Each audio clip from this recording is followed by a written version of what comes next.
Hey, this is Champ Different Skill, and I'm bringing you a ZX deck profile. Now that I'm not so busy with my other stuff, let's go take this off. So this is a white-green deck. It is, I would say, pretty good because it has some really solid early game and some even more solid mid game and late game. So let's see. First of all, just want to talk about ZX. The ZX updates is going to be kind of slow because normally when I have a game that I invest on like this, if my sales don't go very well, which means I can't support myself on the game alone, then I usually just take a break from it. So if you guys are expecting lots and lots of ZX, it's going to be a bit slow. It's kind of picking up where I live right now, but still a bit on the slow end. So maybe I'll get some more videos of matches, but I have to lug this like giant camera stand thing around, and I'm not sure how that will go. So I'll try to get some more video footage, but no current promises. As for quitting ZX, probably not. Like, just because like it's too early to quit. Like, to be honest, I can still play around with some other people, but that's not important. So let's get on with this. My player card is the main character guy, I think. I'm not sure if he is the main character. And my starter is the green starter. Sorry, I don't know these names very well, and I'm sure most people don't. But no, I have bad allergies. So yeah, prepare for a lot of sniffling. So this guy's very good. Three costs 4.5 is a whole right trait, so that's kind of important sometimes to some other decks. Not this one, but it's important.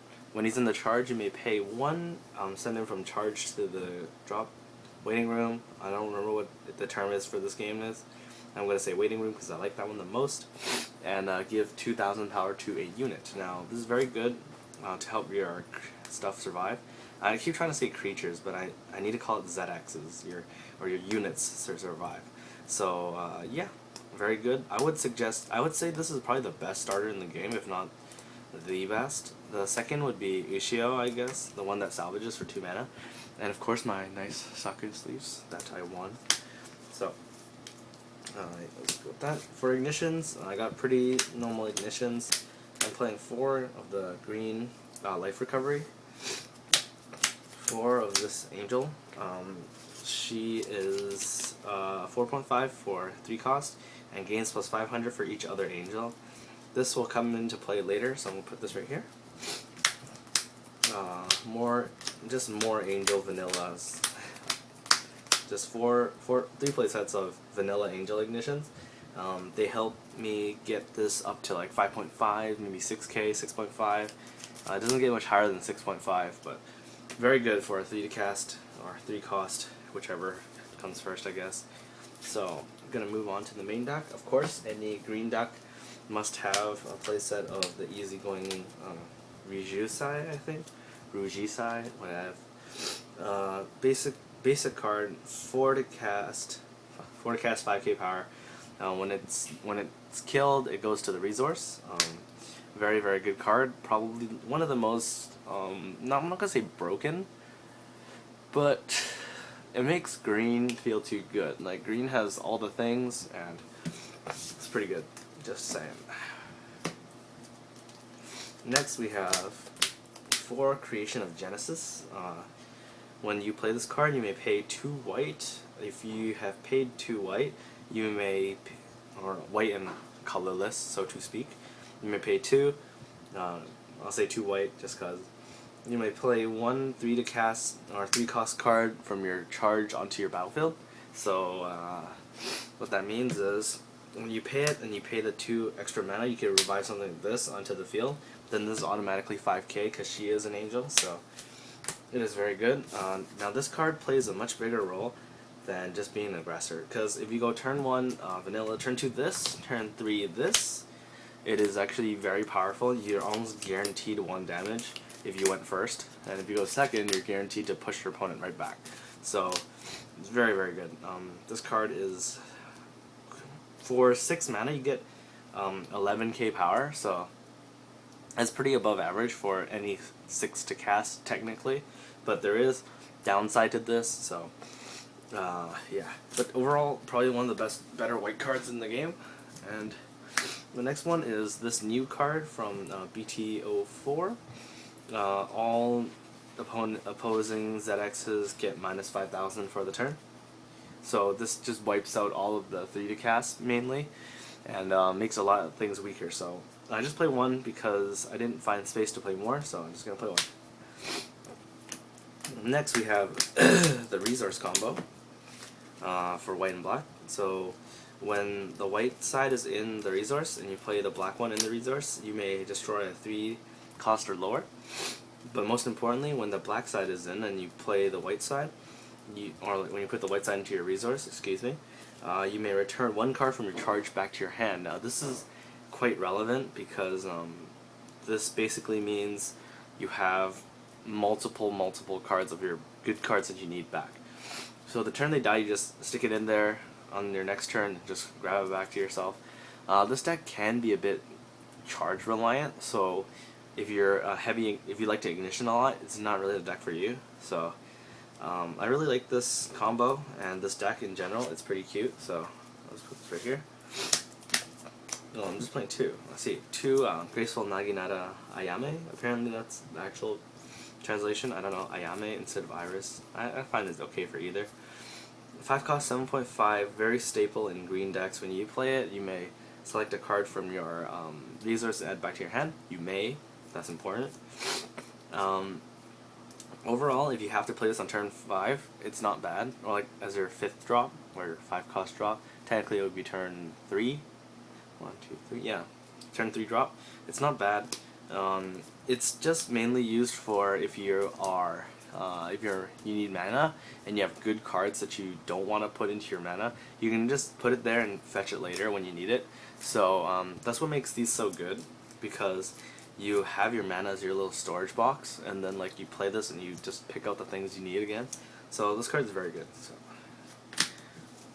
And of course, one of the better green cards, Allure of the 7-branch sword Gekako, plus 1k for each 2 mana you have, so very powerful in the late game. So in the late game, most good green decks will have these and they'll plop them down. It's kind of like the Tarmogoyf thing in Magic, where you both have just this really powerful guy. You just throw them down and see who wins, basically. Except Tarmogoyfs are the same power regardless of who's controlling it, so that's kind of different, but overall, you just need these. Now for a later game, as an early drop, it's not bad, because if you play it at 5 mana, it's a 7k. It's not terrible. When you have 6 mana, it becomes a 8k, so it's all good. So yeah. Normally you will be playing it at 6 mana if you need to, because you'll probably have ramped up for your first turn. Next I have 4 of the Incorruptible Feelings Fiere, or Fieret, I don't know. All opposing ZXs get minus 1,000 power. It's a very good global effect. The reason why this card I didn't use it ever before was because it was too hard to keep alive. But in this deck, there are bigger problems that they had to worry about, so they're gonna have a hard time dealing with this and the other problems. So I play 4 of these. It's very, very good. And I will finally move on to the Ace of Aces. Well, my 12 Apostles, older version of Creation of Genesis, basically, is what it is. So this card is pay 3 white. This is an activatable ability, so at any moment, even on your opponent's turn, actually. So it's similar to Black Dragon or an event.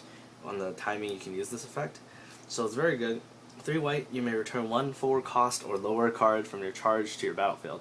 Now, what has an on play effect? I wonder. So let's just have a scenario here. You have this in your charge, and you play this, and then it comes out, it dies. Alright, it's fine. Next turn, you play this, and then you attack or something, then this dies. Let's say we pay 3 mana for this effect. Now let's say we pay 2 mana for this effect. Suddenly you have 2 more guys for 5 mana.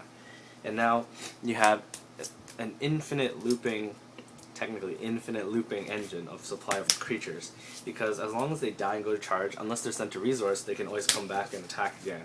And then you come back, bring this back, And then if you have multiples, say you're living the dream, like this is your charge, you bring this out, then bring this out, and this out, 10 mana swing, they die, come back, 10 mana swing. It's very powerful in the early game, but like it's very powerful in the mid game. Late game it's pretty good as well, but then they might have better creatures by then, so it won't be as impactful, but this combo is actually very, very good. So bring out the creation, bring out this, swing. This is 5.5 because there's 2 angels. And overall this deck has a lot of synergy. I would like to say that this card is... The only downside is that it's a 6 cost 9k the turn you play it. If it dies, that's too bad. So then you would actually have to use one of these to fetch it back from your charge and add it back to your hand and play it again and hope this time it lives. Or you can play it at 9 mana. You can play it and revive something like this here to like block the path, so to speak. So then they don't actually get to kill it. And then like you can bring all the cards back and bring it all back. Just keep on coming and coming and coming. Just keep on trucking at it. So yeah, that was my angel deck. I thought of this deck when I read this card. And I was like, okay, what's a good 4 to cast? And I'm like, well, we have this. This is a good card. And we have this, and I read this card again, and I'm like, oh, right, we can just do that. So, this is one of my more favorite decks right now, so I will be using it if I ever play against someone. Amulet is coming back from Toronto in August, I think, so expect me to be playing ZX near August, because not a lot of other people play ZX here, so I'm just going to have to leave it for that. So this is my time. See you guys next time, and bye.